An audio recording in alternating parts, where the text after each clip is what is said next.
Capítulo 7. Sin embargo, los israelitas desobedecieron al Señor, conservando lo que él había decidido que fuera destinado a la destrucción. Pues Acán, hijo de Carmí, nieto de Zabdí y bisnieto de Sera, guardó para sí parte del botín que Dios había destinado al exterminio. Este hombre de la tribu de Judá provocó la ira del Señor contra los israelitas. Josué envió a unos hombres de Jericó hacia Ai, lugar cercano a Bet-Aben, frente a Betel, y les dijo: vayan a explorar la tierra. Fueron pues a explorar la ciudad de Ai. Poco después regresaron y le dieron el siguiente informe a Josué: no es necesario que todo el pueblo vaya a la batalla. 2 o 3 mil soldados serán suficientes para que tomemos Ai. Esa población tiene muy pocos hombres y no hay necesidad de cansar a todo el pueblo. Por esa razón, solo fueron a la batalla 3 mil soldados, pero los de Ai los derrotaron. El ejército israelita sufrió 36 bajas y fue perseguido desde la puerta de la ciudad hasta las canteras. Allí en una pendiente fueron vencidos. Como resultado, todo el pueblo se acobardó y se llenó de miedo. Ante esto, Josué se rasgó las vestiduras y se postró rostro en tierra ante el arca del pacto del Señor. Lo acompañaban los jefes de Israel, quienes también mostraban su dolor y estaban consternados. Josué le reclamó a Dios: Señor y Dios, ¿por qué hiciste que este pueblo cruzara el Jordán y luego lo entregaste en manos de los amorreos para que lo destruyeran? Mejor nos hubiéramos quedado al otro lado del río. Dime, Señor, ¿qué puedo decir ahora que Israel ha huido de sus enemigos? Los cananeos se enterarán y llamarán a los pueblos de la región. Entonces nos rodearán y nos exterminarán. ¿Qué será de tu gran prestigio? Y el Señor le contestó: levántate, ¿qué haces allí postrado? Los israelitas han pecado y violado la alianza que concerté con ellos. Se han apropiado del botín de guerra que debía ser destruido y lo han escondido entre sus posesiones. Por eso los israelitas no podrán hacerles frente a sus enemigos, sino que tendrán que huir de sus adversarios. Ellos mismos se acarrearon su destrucción. Y si no destruyen ese botín que está en medio de ustedes, yo no seguiré a su lado. Levántate, purifica al pueblo, diles que se consagren para presentarse ante mí mañana, y que yo, el Señor Dios de Israel, declaro: la destrucción está en medio de ti, Israel. No podrás resistir a tus enemigos hasta que hayas quitado el oprobio que está en el pueblo.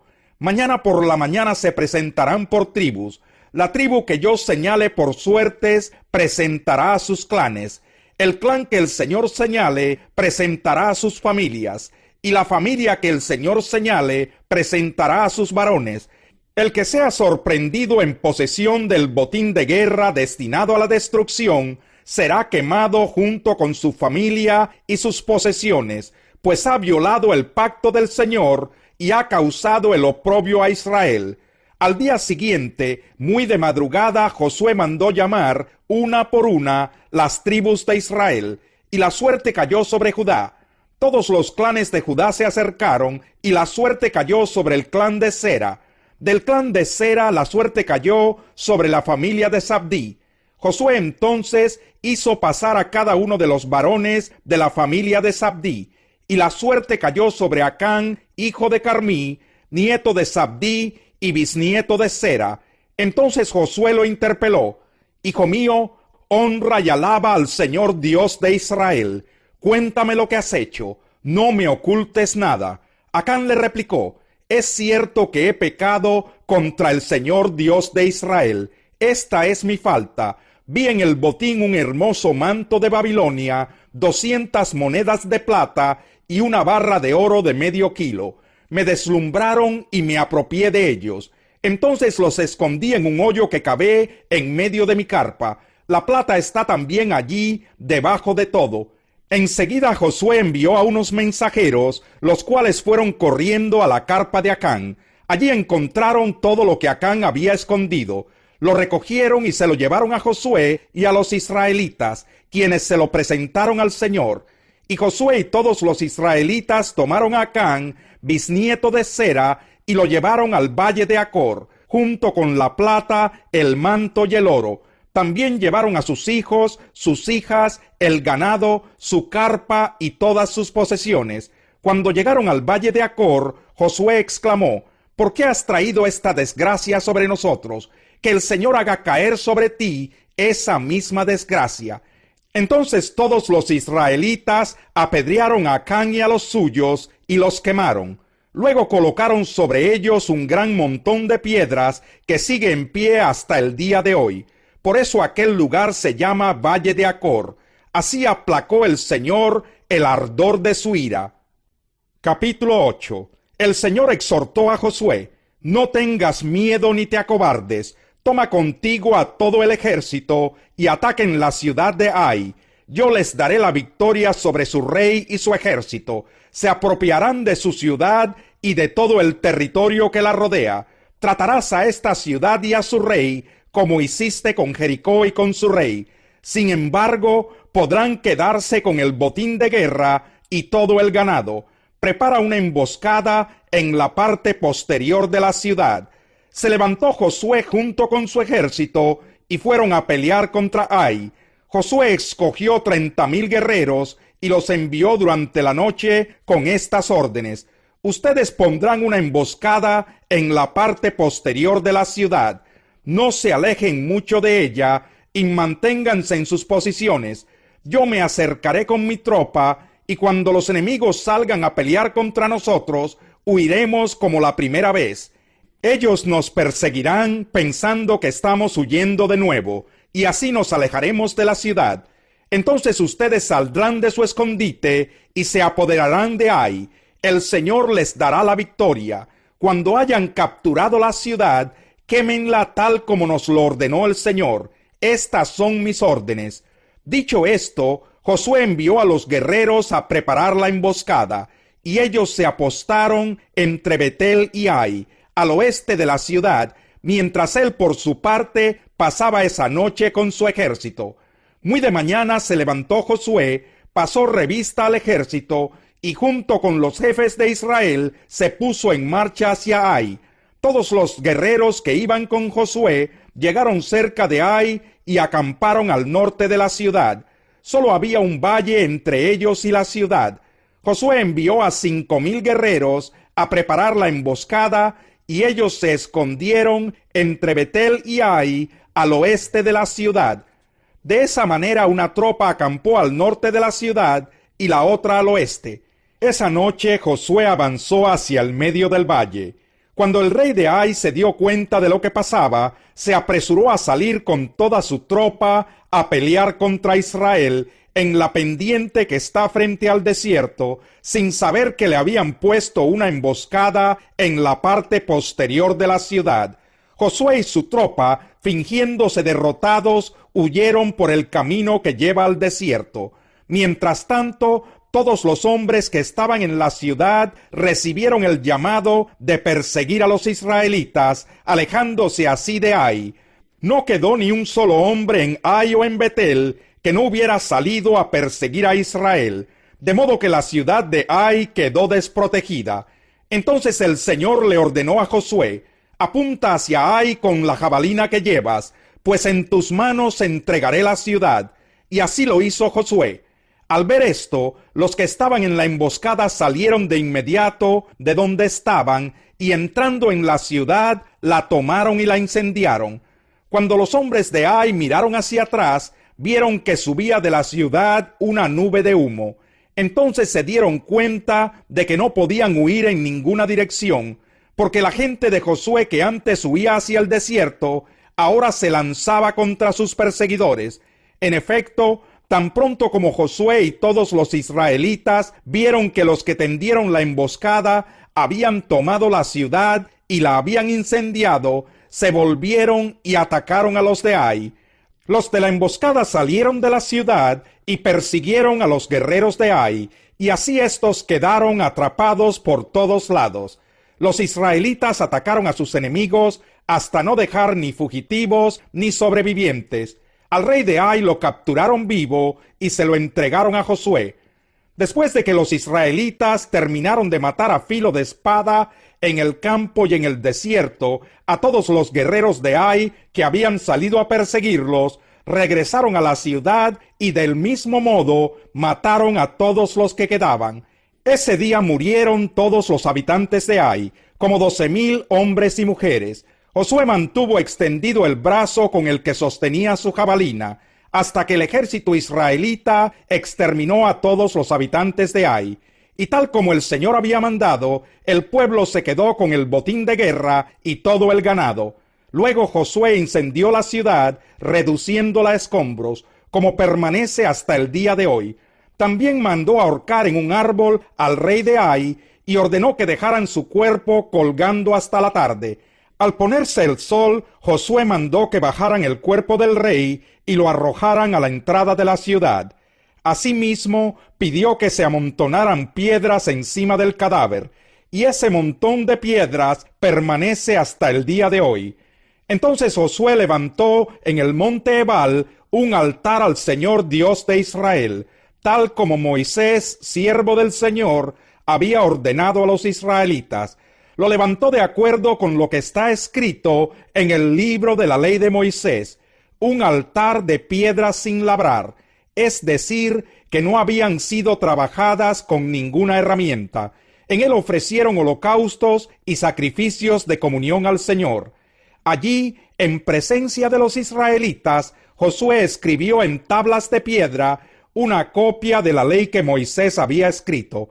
Todos los israelitas, con sus jefes, oficiales y jueces, estaban de pie a ambos lados del arca del pacto, frente a los sacerdotes levitas que la cargaban en hombros.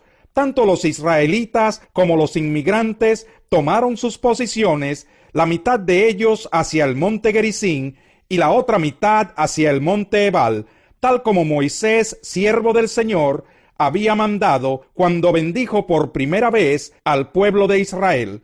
Luego Josué leyó todas las palabras de la ley, tanto las bendiciones como las maldiciones, según lo que estaba escrito en el libro de la ley.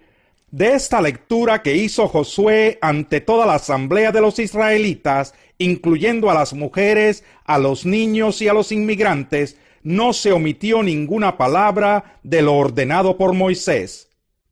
Capítulo 10. Vivía en Cesarea un centurión llamado Cornelio, del regimiento conocido como el Italiano. Él y toda su familia eran devotos y temerosos de Dios. Realizaba muchas obras de beneficencia para el pueblo de Israel y oraba a Dios constantemente. Un día, como a las 3 de la tarde, tuvo una visión. Vio claramente a un ángel de Dios que se le acercaba y le decía: «Cornelio». «¿Qué quieres, Señor?», le preguntó Cornelio mirándolo fijamente y con mucho miedo. «Dios ha recibido tus oraciones y tus obras de beneficencia como una ofrenda», le contestó el ángel. «Envía de inmediato a algunos hombres a Jope para que hagan venir a un tal Simón, apodado Pedro. Él se hospeda con Simón el curtidor, que tiene su casa junto al mar». Después de que se fue el ángel que le había hablado, Cornelio llamó a 2 de sus siervos y a un soldado devoto de los que le servían regularmente. Les explicó todo lo que había sucedido y los envió a Jope. Al día siguiente, mientras ellos iban de camino y se acercaban a la ciudad, Pedro subió a la azotea a orar. Era casi el mediodía. Tuvo hambre y quiso algo de comer. Mientras se lo preparaban, le sobrevino un éxtasis. Vio el cielo abierto y algo parecido a una gran sábana que, suspendida por las 4 puntas, descendía hacia la tierra. En ella había toda clase de cuadrúpedos, como también reptiles y aves. «Levántate, Pedro, mata y come», le dijo una voz. «De ninguna manera, Señor», replicó Pedro, «jamás he comido nada impuro o inmundo». Por segunda vez le insistió la voz: «Lo que Dios ha purificado, tú no lo llames impuro». Esto sucedió 3 veces, y enseguida la sábana fue recogida al cielo. Pedro no atinaba a explicarse cuál podría ser el significado de la visión. Mientras tanto, los hombres enviados por Cornelio, que estaban preguntando por la casa de Simón, se presentaron a la puerta. Llamando, averiguaron si allí se hospedaba Simón, apodado Pedro. Mientras Pedro seguía reflexionando sobre el significado de la visión, el Espíritu le dijo: «Mira, Simón, 3 hombres te buscan. Date prisa, baja y no dudes en ir con ellos, porque yo los he enviado». Pedro bajó y les dijo a los hombres: «Aquí estoy, yo soy el que ustedes buscan. ¿Qué asunto los ha traído por acá?». Ellos le contestaron: venimos de parte del centurión Cornelio, un hombre justo y temeroso de Dios, respetado por todo el pueblo judío. Un ángel de Dios le dio instrucciones de invitarlo a usted a su casa para escuchar lo que usted tiene que decirle. Entonces Pedro los invitó a pasar y los hospedó. Al día siguiente Pedro se fue con ellos, acompañado de algunos creyentes de Jope. Un día después llegó a Cesarea. Cornelio estaba esperándolo con los parientes y amigos íntimos que había reunido. Al llegar Pedro a la casa, Cornelio salió a recibirlo, y postrándose delante de él, le rindió homenaje. Pero Pedro hizo que se levantara y le dijo: «Ponte de pie, que solo soy un hombre como tú». Pedro entró en la casa conversando con él y encontró a muchos reunidos. Entonces les habló así: «Ustedes saben muy bien que nuestra ley prohíbe que un judío se junte con un extranjero o lo visite, pero Dios me ha hecho ver que a nadie debo llamar impuro o inmundo. Por eso, cuando mandaron por mí, vine sin poner ninguna objeción. Ahora permítanme preguntarles, ¿para qué me hicieron venir?». Cornelio contestó: «Hace 4 días, a esta misma hora, las 3 de la tarde, estaba yo en casa orando. De repente apareció delante de mí un hombre vestido con ropa brillante, y me dijo: Cornelio, Dios ha oído tu oración y se ha acordado de tus obras de beneficencia.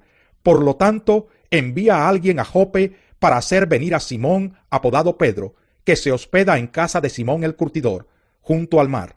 Así que inmediatamente mandé a llamarte y tú has tenido la bondad de venir. Ahora estamos todos aquí en la presencia de Dios para escuchar todo lo que el Señor te ha encomendado que nos digas».